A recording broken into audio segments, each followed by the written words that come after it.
Bueno, continuamos conversando con Francisco Torrialba, miembro de la Asamblea Nacional Constituyente y además de eso dirigente del Partido Socialista Unido de Venezuela. ¿Dónde está la cruz que sacó Chávez el 11 de abril? ¿Por qué no se utiliza ahora esa cruz? No, bueno, el presidente Maduro, tú Se sabes habla que, más del mazo dando que de la cruz que sacó Chávez. no, el presidente Maduro siempre hace referencia a su condición de católico practicante y siempre tiene a Dios por delante. De hecho, en la juramentación del Comando Simón Bolívar, que fue el jueves próximo pasado, frente al Panteón Nacional, nos invitó a poner a Dios por delante y a Simón Bolívar por delante. Por eso el comando de reelección del presidente Maduro se llama Comando Simón Bolívar. Actos, por cierto, que están ocurriendo en forma simultánea en todo el territorio nacional. Nuestra meta es el jueves tener juramentados ya todos los comandos en todos los estados. Hoy, por cierto, a las 2 de la tarde está convocada la juramentación del Comando Simón Bolívar de aquí, del Distrito Capital, y allí vamos a estar también acompañando estas actividades. Bueno, ya te saliste del 11 de abril, vamos a hablar del presente, pero a mí me gustaría saber, Chávez llegó con la cruz en su mano y con un espíritu de enmienda y rectificación. ¿Qué rectificaciones tiene que hacer el chavismo hoy?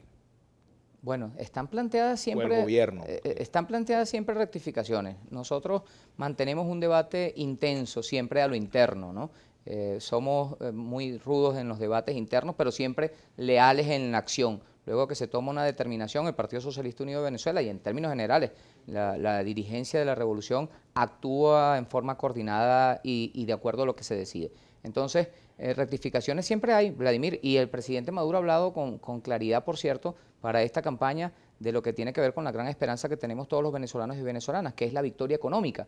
Allí se centra precisamente todo lo que va a desarrollarse en medio de lo que vendrá posteriormente al 20 de mayo. ¿Y por qué no se hace antes del 20 de mayo? Se hace, tiempo? Lo que pasa es que ¿Qué se hace? a Venezuela, de todo. Por ejemplo, aquí se incrementan los sueldos de forma constante y sistemática. La inflación va por lo del ascensor y aquí se ha puesto en práctica, por ejemplo... Y los salarios van por la escalera, pero en un solo pie. No está bien. Tú puedes decir lo que tú quieras. Bueno, es lo que vive la gente. Sí, pero es que la verdad es que el presidente Maduro no ha dejado de lado la atención debida al poder adquisitivo de los trabajadores y las trabajadoras. Lo que pasa es que la brutalidad y la forma inclemente, inhumana, genocida, podría decirte yo en este momento, con la cual se han llevado adelante procesos de bloqueo a nuestro país, es salvaje, no tiene parangón. Yo creo que nunca antes ningún país fue objeto de tal arremetida brutal como la que está siendo objeto en este momento la República Bolivariana de Venezuela, porque esa arremetida, dicho sea de paso, no discrimina entre chavistas y no chavistas, es una arremetida contra todos los venezolanos y venezolanas, una arremetida cruel. Pero la política económica del gobierno es previa a Por eso las te sanciones. decía que las políticas económicas que han llevado a la mayor inflación,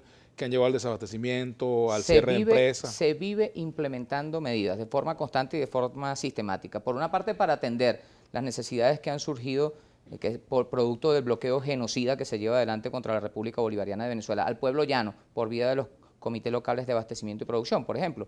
Por otra parte, lo que tiene que ver con las criptomonedas y los criptoactivos, que es un asunto que está en boga, digamos, está sobre la marcha desarrollándose de manera muy acelerada para tratar de salir del cerco financiero que se le tiene a la República Bolivariana de Venezuela por vía del sistema financiero internacional tradicional que conocemos. Todos los bancos se alinearon, dirigidos por el gobierno de los Estados Unidos de Norteamérica, para que Venezuela no pueda mover sus cuentas. Y ya incluso no tocan solamente las cuentas de la República Bolivariana de Venezuela como gobierno y como instituciones del gobierno, ya están incluso yendo hacia las personas venezolanas y venezolanos, que estén aquí o no estén aquí, les cuesta hasta transferir un poquito de dinero para resolver cualquier problema. Muchas de estas sanciones que han determinado, que han anunciado, le caen de perla al gobierno en cuanto a la argumentación de la guerra económica. Le caen de perla al gobierno para la argumentación de la guerra económica.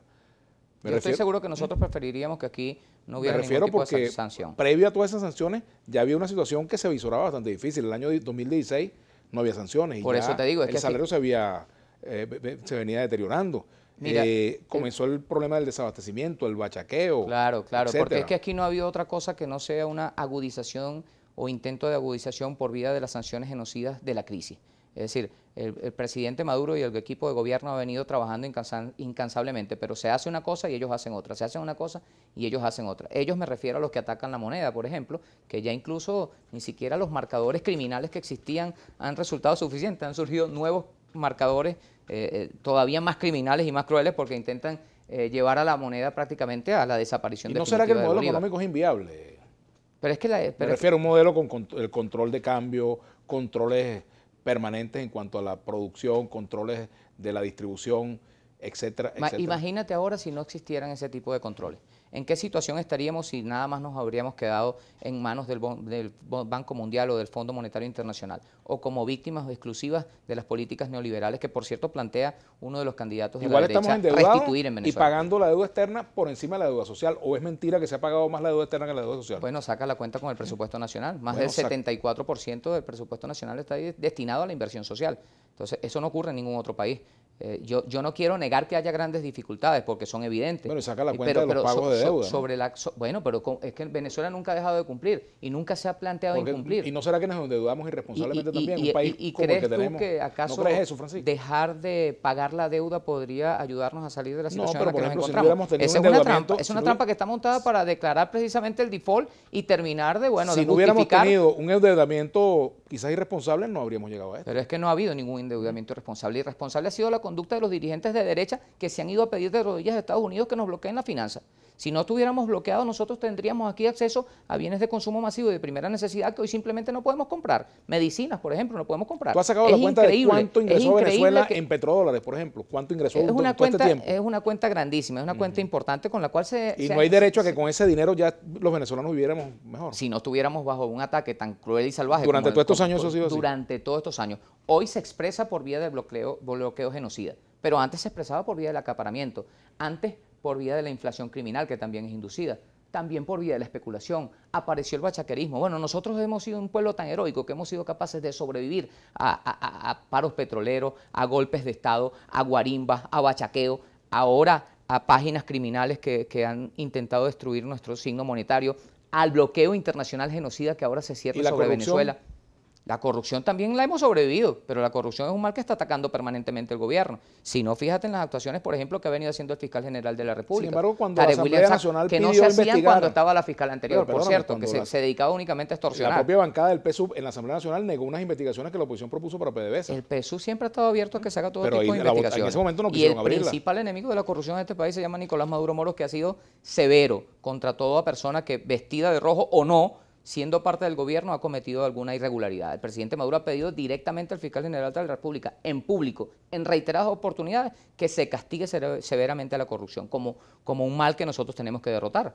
Vamos a hacer una pausa. Regreso, me gustaría hablar de una propuesta que tiene el candidato Henry Falcón, que es la dolarización y algunos bonos en dólares. Me gustaría saber cuál es la opinión de Francisco Rodríguez. Gusto te la voy a... Francisco Torreal. Pues Francisco Torreal, Rodríguez es el que propone eso. ¿Qué opinas tú? Claro, lo asume el candidato Falcón. Claro, por supuesto, que él es el jefe del programa de gobierno, pero hay esa propuesta de pagar unos bonos en dólares. ¿Ustedes están de acuerdo con que el venezolano gane su salario en dólares o no están de acuerdo que gane el salario en dólares? Eso lo vamos a hablar al regreso. Respondo con gusto. Bueno, vamos a ver, pues. Vamos a la pausa. No,